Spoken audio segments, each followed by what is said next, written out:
Well, anti-Obama protesters have rallied in Germany ahead of the U.S. president's visit this week. Some 400 protesters rallied in the German capital, Berlin, to voice their anger at the U.S. president's drone policy. They also called on Obama to immediately close the notorious Guantanamo prison and release the prisoners held there. I find it outrageous how the red carpet is being rolled out for this man. How many years has it been since he wanted to close Guantanamo? I don't even remember myself. Nobel Peace Prize? Don't you think that's ridiculous? It's a shame. I'm demonstrating against the prison in Guantanamo because people are imprisoned there without being charged and without hope for defense or release. I find this very unjust, and I believe that these prisons should be closed and the people taken in front of a court or released into freedom. Obama promised to shut down the prison during his presidential campaign, but failed to fulfill his promise so far. Also, use of drones in various countries has been intensified during the Obama administration. Well, we're going to now speak to Paul Wolf. He's a human rights and international lawyer, and he's joining us from studios in Washington. Mr. Wolf, many thanks for joining us here on Press TV. It would seem, listening from the comments of some of these protesters, that Obama's direction with regards to this so-called war on terror isn't really popular anywhere in the world. What do you make of it so far?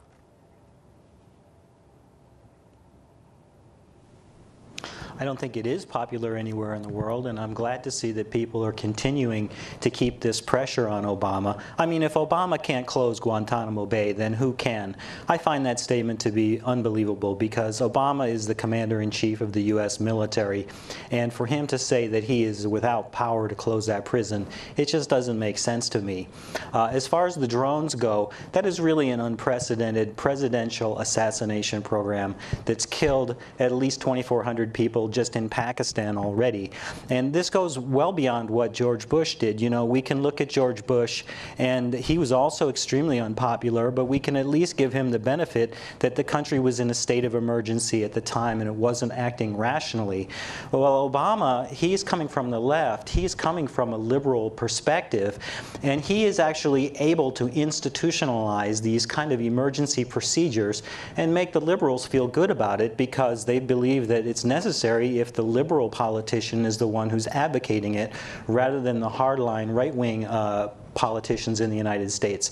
So in many ways, I think Obama has been much more damaging to the rule of law in the United States and really to the world order because this really is very bad for world peace. You led in with the story about what's happening in Turkey. Your headlines also included a mention of Syria. These are very serious problems where thousands and thousands of people are being killed. And the United States policy is not rational, and I believe that Obama is simply following the lead of the hawks in the U.S. military who believe that these are the solutions to all of our problems. In addition to these two issues that the protesters have identified, which everyone knows about, Guantanamo Bay and the drones, I think Obama is going to face another level of criticism in Germany. Once he looks beyond the crowd that's confronting him, he's going to have to face the German government.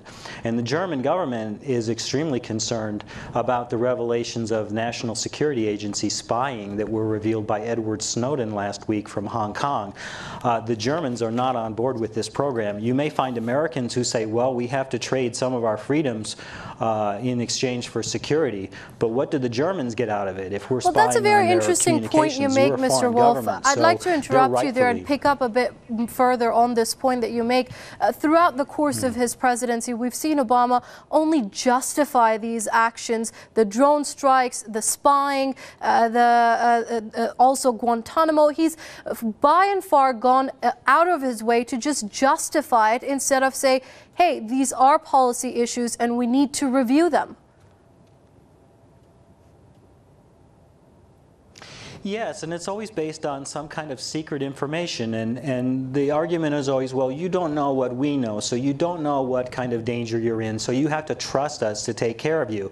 And this argument is really worn out at this point because I believe that the ferocity of this war on terror that's been waged by Obama and Bush has actually made the problem significantly worse. I mean, if we had reacted rationally after 9/11, granted it was a horrible attack, 3,000 people were killed, the biggest building in the world was destroyed, it was extremely dramatic, and I don't want to minimize the suffering of people who were affected by that, but certainly the reaction to that has made the world a much more dangerous place, and it's made America a more dangerous place.